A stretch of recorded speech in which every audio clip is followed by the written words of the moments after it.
আল্লাহর ভালোবাসা একজন মুসলিম হিসেবে আল্লাহ তাআলার ভালোবাসা আমাদের জন্য অত্যন্ত দরকার। কিয়ামতের মাঠে যেদিন মানুষ মানুষকে চিনবে না, ইয়াউমা ইয়াফিরুল মারউ মিন আখি ওয়া উম্মিহি ওয়া আবিহি ওয়া সাহিবাতিহি ওয়া বানি লিকুল্লি ইমরিইম মিনহুম ইয়াউমা ইদিন শা'নুন ইউগনি। সম্মানিত দর্শক মণ্ডলী, কিয়ামতের মাঠে ভাই ভাইকে চিনবে না, আপনার সন্তান আপনাকে চিনবে না, আপনার ভাই আপনার থেকে আলাদা হয়ে যাবে, আপনার স্ত্রী, আপনার সন্তান, আপনার পরিবার সবকিছু আপনার থেকে দূরে চলে যাবে। একমাত্র কেবলমাত্র মহান আল্লাহ তাআলার ভালোবাসা যদি আপনি পেতে পারেন, কিয়ামতের মাঠে আপনার নাজাতের ফয়সালা হবে। আল্লাহর ভালোবাসা ছাড়া কোনো মানুষ তার ইবাদত বন্দেগী দিয়ে জান্নাত পেতে পারবে না, সম্ভব নয়। তা আল্লাহর ভালোবাসা যদি আমরা পেতে চাই, তাহলে আমাদেরকে কোরআন দেখতে হবে, আল্লাহ রাসূলের হাদিস দেখতে হবে যে আল্লাহ তাআলা ঘোষণা দিয়েছেন কাদেরকে ভালোবাসেন। কোরআনের পাতায় পাতায় আল্লাহ তাআলা কাদেরকে ভালোবাসেন, কাদেরকে জান্নাত দান করবেন, এ সম্পর্কে মহান রব্বুল আলামিন অসংখ্য আয়াতে কারিমা নাজিল করেছেন। আমরা সূরা আল ইমরানের 31 নম্বর আয়াতে যদি লক্ষ্য করি, আল্লাহ তাআলা বলছেন, কুল ইন কুনতুম তুহিব্বুনাল্লাহ ফাত্তাবিউনি ইউহিব্বুকুমুল্লাহ ওয়া ইয়াগফির লাকুম যুনুবাকুম ওয়াল্লাহু গফুরুর রহিম। আমার তো মনে হয় একজন মুসলিম বান্দা যদি এই আয়াতটা বুঝে অনুধাবন করতে পারে, তাহলে আল্লাহর জান্নাত তার জন্য ওয়াজিব হয়ে যেতে পারে।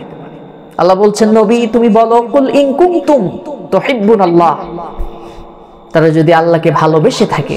আমাদের সমাজে অনেকেই এই আয়াতটার ভুল ব্যাখ্যা করে, আমরা খুব খেয়াল করে শোনার চেষ্টা করব, বোঝার চেষ্টা করব। আল্লাহ বলছেন যে তোমরা যদি আল্লাহকে ভালোবেসে থাকো, নবীকে নির্দেশ দিচ্ছেন যে নবী তুমি বলো যে তোমরা যদি আল্লাহকে ভালোবেসে থাকো, তার মানে আমরা আল্লাহকে অবশ্যই ভালোবাসি। আল্লাহর ভালোবাসা ছাড়া আমরা জান্নাত পেতে পারবো না। তো আল্লাহ বলছেন, আল্লাহকে যদি তোমরা ভালোবেসে থাকো তাহলে কি, ফাত্তাবিউনি, আমার রাসূলকে অর্থাৎ আমাকে তোমরা অনুসরণ করো। নবীকে নির্দেশ দিচ্ছেন তুমি বলো যে আমাকে তোমরা অনুসরণ করো। রাসূলের অনুসরণ বলতে আমরা কি বুঝি? এই ফাত্তাবিউন শব্দটা এসেছে তাবাঈন, এর মূল মাসদার হচ্ছে তাবাউন। তাবাউন শব্দ থেকে এসেছে ফাত্তাবিউন। ফাত্তাবিউন কাকে বলে?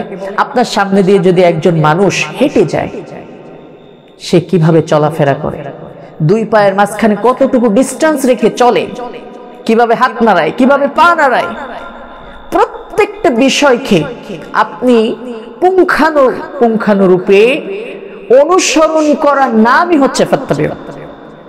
তার মানে হচ্ছে আপনি যদি আল্লাহর ভালোবাসা পেতে চান, আল্লাহর মাফ, আল্লাহর দয়া যদি আপনি পেতে চান, তাহলে আপনাকে আল্লাহ রাসূলকে অনুসরণ করতে হবে। আমি অনুসরণের দিকে পরে আসছি। তো আপনি যদি আল্লাহ রাসূলকে অনুসরণ করতে পারেন তাহলে কি হবে?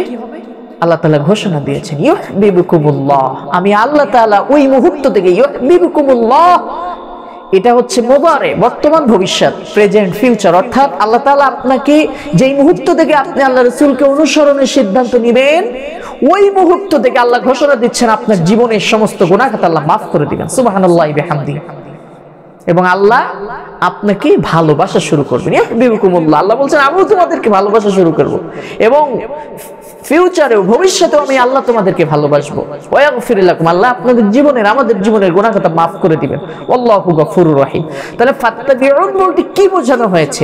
আল্লাহর ভালোবাসা যদি পেতে চাই, রাসূলের অনুসরণ ব্যতীত আপনি আল্লাহর জান্নাত পেতে পারবেন না। ক্লিয়ার? শুধু ভালোবাসা দিয়ে জান্নাত পাওয়া যাবে না, কখনো নয়, এটা সম্ভব নয়। কিন্তু অনুসরণ যদি করেন, অনুসরণের ভেতরেই ভালোবাসা। একটা মানুষ একজনকে অনুসরণ তখনই করে যখন সে তাকে ভালোবাসে। সম্মানিত মুসলিম ভাই এবং বোনেরা, সুতরাং আপনার পারিবারিক জীবন, সামাজিক জীবন, রাজনৈতিক জীবন, অর্থনৈতিক জীবন, ব্যক্তিগত জীবন থেকে শুরু করে প্রত্যেকটা জীবনেই আল্লাহ রাসূলের আদর্শ রয়েছে। এগুলো যদি মেনে নিতে পারেন, রাসূলের আদর্শ অনুসরণ করতে পারেন, আল্লাহ ঘোষণা দিয়েছে আপনার জীবনের গুনাহ খাতা মাফ, আল্লাহ আপনাকে ভালোবাসবেন। আপনার যদি গুনাহ থাকে, আপনি যদি অনিচ্ছাকৃতভাবে গুনাহ করে থাকেন, আল্লাহ তাআলা আপনাকে মাফ করে দিবেন। আল্লাহ রাসূলকে আমরা যেন অনুসরণ করতে পারি, আল্লাহর ভালোবাসা পেতে পারি। এজন্য আল্লাহর ভালোবাসা পাওয়ার সর্বপ্রথম যে শর্ত, অবশ্যই রাসূলকে অনুসরণ করতে হবে। শুধুমাত্র ভালোবাসা নয়, আজকে থেকে আমাদেরকে শপথ নিতে হবে যে আমরা রাসূলকে অনুসরণ শুরু করব। আল্লাহ তাআলা আমাদের সকলকে তৌফিক দান করুন, আমিন।